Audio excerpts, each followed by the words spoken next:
So in this video I'm going to talk about extensive listening. This is kind of a personal interest of mine, and I'll tell you why a little bit later in this video. So in this video we're going to start by looking at intensive and extensive reading and listening. Okay, so we can do intensive reading, extensive reading, and also intensive and extensive listening. So we're going to start by looking at that, and then a little bit more about extensive listening. What is extensive listening? Then we're going to discuss about setting up an extensive listening system as a teacher in your classroom with your students. Then I'm going to share with you my experience of extensive listening. We're going to look at some resources, and I'm going to give you some suggestions about making your own videos. Okay, so let's get started, and a couple of things just to start. So I want to show you something quite interesting here. This is extensive reading. I've done a search on Google for extensive reading. Now, extensive reading seems to be quite a big field now. There's a lot of discussion about this. A lot of papers are being written. There's a whole series of textbooks from publishers and so on. So extensive reading for quite a while now has been quite a big trend in education. So I did a search on Google for extensive reading just to kind of find out roughly, how much discussion is going on online about this. And you can see here we have over 1 million results, 1.3 million, just over 1.3 million results for extensive reading. Okay, but something I'm interested in is extensive listening, which is similar but different. So I also did a search for extensive listening. Now have a look at this. This is extensive listening. The results are nowhere close to 1 million, actually less than 100,000. So searching for extensive listening brings up around about 89,000 results. So extensive listening compared to extensive reading is barely talked about. Not many people are talking about this, but many people would argue that listening is just as important as reading. Okay, so I think that this is kind of a blind spot in education. It's something that we could be doing more, and it's something we could be including more in our teaching, in our syllabus, in the way that we set up our classes. Okay, so this led me to writing a paper about extensive listening. So if you want to read more, or have a bit more of a summary or information about this, you can find this on the International Journal of Educational Investigations. There should be a link that you can access on eClass or on this video. And the title is, you can see the title of the paper here. This was published quite a few years ago now, but it's just kind of an overview of extensive listening. So if you like to get more information, you're welcome to just search for this paper and find the information online. Okay, so first let's take a look at extensive reading. As I mentioned, extensive reading is quite well known in young learner education, and it's a way of developing young learners' reading. It's long form reading, so it's very different from reading short worksheets or sentences or phonics or something like that. It's reading long story books, and it's reading for pleasure. Okay, so it's not reading for information, it's not reading for tests, it's not reading for comprehension check questions, it's reading books for pleasure. It's important that this is reading at a suitable level. Okay, it shouldn't be too difficult. It should be easy for the reader to read something like 99% of the words. Okay, they shouldn't be pausing to use the dictionary too much. Okay, this is the opposite of intensive reading. So intensive reading does involve things like reading questions, comprehension check, exercises, and so on. Okay, so this is very much reading for pleasure. And there's a nice quote here: learn to read, not read to learn. Okay, so long form extensive reading helps us to become fluent and successful readers. It's not reading for information, it's reading to become better readers.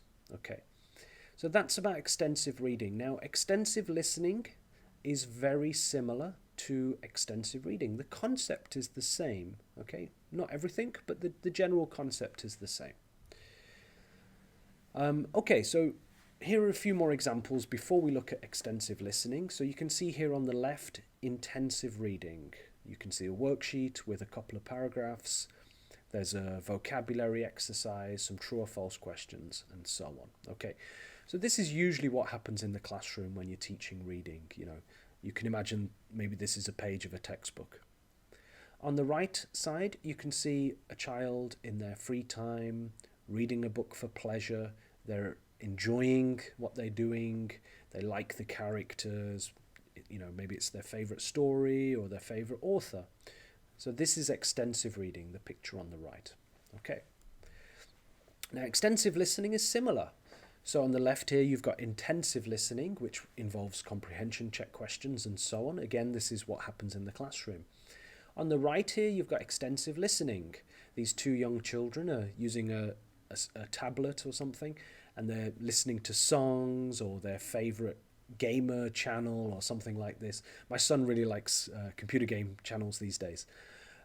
So it's just children or adults even listening in their free time for enjoyment. Okay, so that's extensive listening. So let's talk a little bit more about extensive listening, and I've got kind of a list of what it is that's actually been adapted from extensive reading, because there's so much information and content for extensive reading that it's a lot easier just to adapt that for extensive listening in some cases. Okay, so let's have a look at this. Oh, that all came up at once.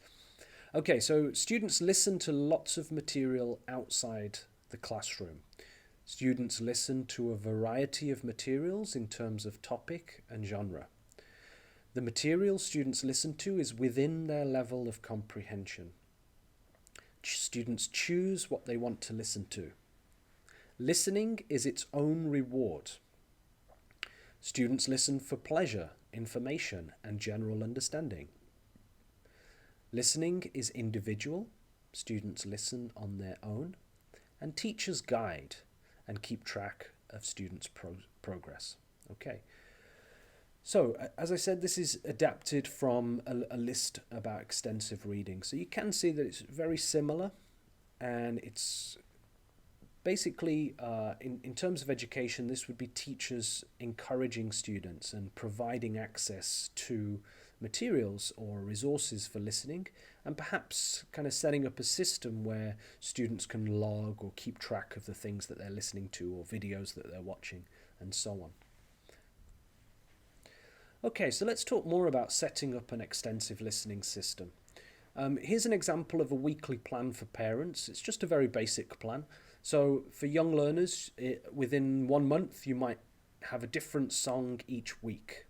Week 1, heads, shoulders, knees and toes, and you've got some vocabulary there. Week 2, Old MacDonald and the animal vocabulary. And then week 3, Baby Shark with the family vocabulary. Okay, so you might have a plan like this.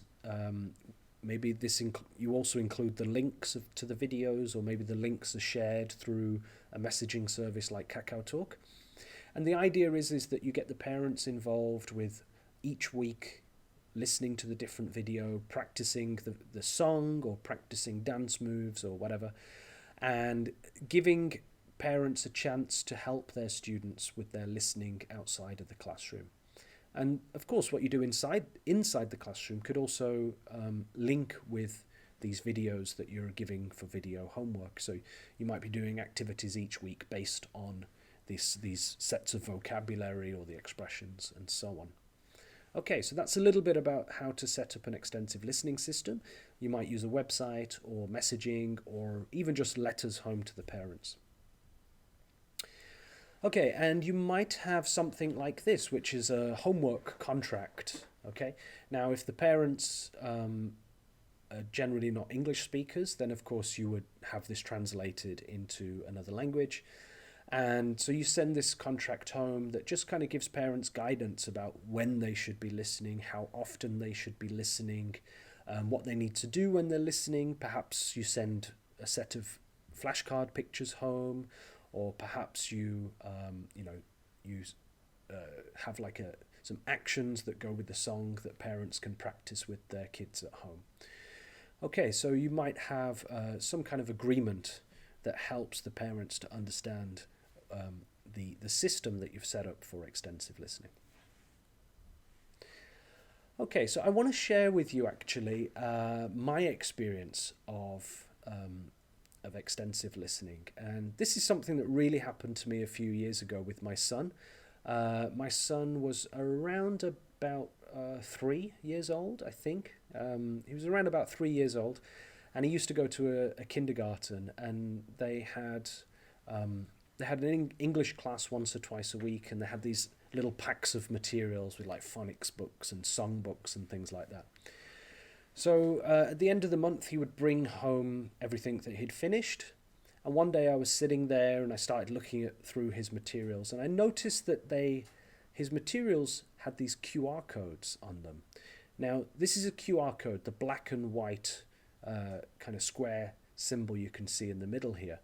So a lot of books and textbooks now include a barcode.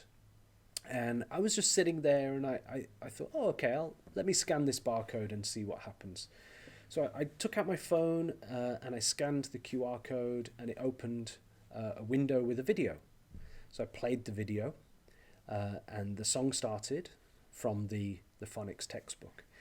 And my son was in the room, and something really amazing happened. So he suddenly started dancing and singing along to this song. And I found this really fascinating, really interesting. So actually I want to share those videos with you. So I'm going to play you just a few little clips of, this is really what happened. I think it was like a Sunday afternoon. And I started scanning all the QR codes in his textbooks, and he was doing all the dances and singing along to all these songs. Okay, so I'm going to play the video first, and then I'll tell you about why it was interesting.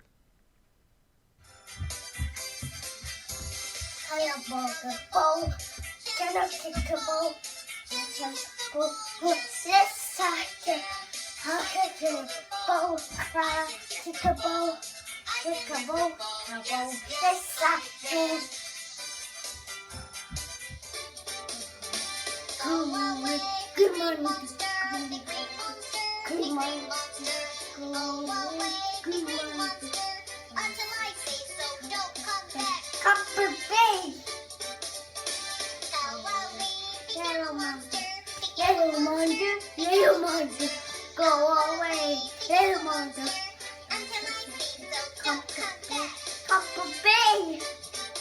So I hope that was interesting. And this was my experience when he started dancing like this. Now, why was this interesting? Well, as a parent, it was interesting because I saw what he was learning in the English classroom. Without going to his English classroom and without meeting his teacher, I was able to find out and see what he's been practicing and what he's been doing in the English classrooms. So as a parent, I found that really interesting. It kind of connected me with his English class. And then as a teacher, that made me realize, well, actually that's something that we can be doing, okay? As a teacher, we can set up these kind of systems that link what we're doing in the classroom with the parents at home, and hopefully get them involved and get them practicing and, experiencing their child's education at home. So as a teacher, I thought, well, this is part of our responsibility. We should be setting up these systems. And that got me looking at extensive reading, and then that kind of led me to extensive listening. Now, this is really easy to do now. It's very easy to share multimedia, to share videos now. Everybody can access them very easily. We all have smartphones, okay? We all have these internet-connected devices where we can easily share links and videos and songs and so on. So it's really easy now to connect with the parents and to get them involved by sending links of things you're doing in the classroom. So QR codes are really easy to make. You can see on the slide, I made this QR code with this website. And you can go to the website, you can copy and paste a link, and it will automatically create a QR code for you. You do have to change the setting to a static code, which would be a free option. They do have a paid option called dynamic code, and the dynamic code will keep track of how many people are scanning and give you statistics about it. But you don't need to do that. So you can use the free option and it will change any link into a QR code. So can I suggest what you do right now is take out your smartphone now and point your smartphone to the QR code on the PPT on the video here and just see if a link comes up. Okay, you should be able to, if I do this as well here, you should be able to use your normal camera app. Most camera apps now have it built in. The QR code reader is built in. Okay, so I'm just going to open that link, and that actually takes you to my YouTube channel. Okay, and that all works within the phone now. You don't need a special app to do it. Okay, now it took me about 5 seconds to create that QR code. It might take you 5 or 10 more seconds to send that code or to print the code on your worksheet or something. And then you've easily got a link that everybody can quickly access with their phone. Okay, so I hope that was interesting about QR codes. Let's have a look about resources now. Okay, so I told you about my son was singing and dancing with some videos on the textbook website. But for you, you can easily just use videos that already exist on YouTube. Okay, so there's a kids YouTube. A really great channel is Super Simple Songs. Has very nice, colourful, very cute songs. Lots of really popular songs. So for young learners, I would recommend this YouTube channel. Another YouTube channel for kids is Mother Goose Club. Very cute, very funny. You know, you've got these characters. And yeah, that's another good one with lots of songs, but also things like little conversations as well. Okay, this is a personal favourite as well, so I had to include this. Yo Gabba Gabba. Okay, maybe you've not heard of this, but this is kind of like Sesame Street. It's kind of like an updated Sesame Street, and it's done in a hip-hop style. So a lot of the videos are kind of hip-hop, breakdancing, things like that. And they actually feature a lot of famous hip-hop stars. So if you take a look on YouTube, you might be surprised about some of the hip-hop stars that feature on this kids' TV show. But it's really cute, really funny. The animations and the songs are really good. And, you know, they all have a really good beat as well. Okay. Okay, this is my final suggestion, Wow English TV. Now, this is for a little bit older students. These are really great videos, very well produced. And in the video, there's the main character, I think his name is Mike, and there's also another character that's a bird. And these videos are not usually songs. Usually they are kind of short stories and little situations and things. But the good thing is that these videos were actually made for language learning. So it's a short story, but it does have a language point, and it does have a kind of clear grammar point or set of vocabulary to practice and learn. So yeah, so these are really good videos. My son really, really liked these videos. Very easy to understand, very well animated, and they're fun and quite easy to follow. Okay, so yeah, definitely check out Wow English TV if you haven't seen it before. Okay, so I just want to finish off this video with a suggestion that of course you can use videos that exist on YouTube, but you can also make your own videos. It's really easy actually. You might be shy, okay, maybe you've never done this before, but it is very easy. And once you get into it and once you start doing it, you'll be fine and you'll be a professional. Okay, so there's a few different ways of doing this. The easiest way you can see here is just using your smartphone. Get a cheap tripod, okay, go to Daiso or, you know, a cheap electronic shop. Get a cheap little tripod, set it up in your classroom, just use your smartphone, press record on the smartphone, stand in front of it, maybe in front of the whiteboard or with a set of flashcards. Do 1 or 2 minutes of teaching, you know, speaking, tell a story, use some flashcards, review the last week's homework, whatever. Make the video, press stop on your smartphone, and you've got the video. Okay, you can very easily edit the beginning and the end. You've got the video on your phone, and from there you can upload it to YouTube or send it in a message or so on. Okay, so let me just read the text here. Try making your own videos. Young learners will love to see their teacher tell a story or teach some expressions on a YouTube video. Okay, so I do recommend make your own videos. Set up a YouTube channel if you want to, and you can upload your videos there. And actually I want to share with you another video. This is from a conference that I presented at a few years ago. And the presentation that I did was all about making your own videos, specifically making storytelling videos. So in the presentation, I explained about making your own videos and things to consider when you're making videos and what to do with them, the videos after, and things like extensive listening and so on. Okay, so this video I want to share with you was filmed live in front of an audience, and this is me making a quick storytelling video with my partner recording me while I was doing this. Okay, so enjoy this video. Hello, hi. Today we're going to read this story. Rain, rain, go away. Look at the cover. It's raining. He's got an umbrella and a raincoat. Okay, let's start the story. Rain, rain. Ooh, looks wet. Go away. Does he like the rain? No. Come again another day.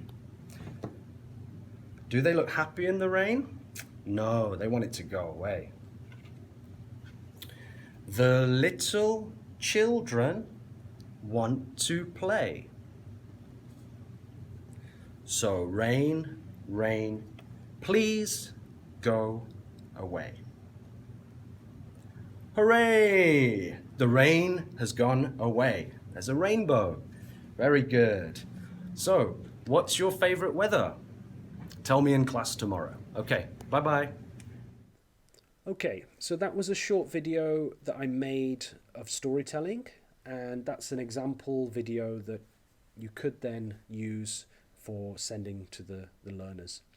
And just the last thing I want to share with you is about OBS Studio. Now, these videos that I'm making right now have been made with OBS Studio. This is a free software for Windows and Mac. It's quite easy to use. You just set up some inputs.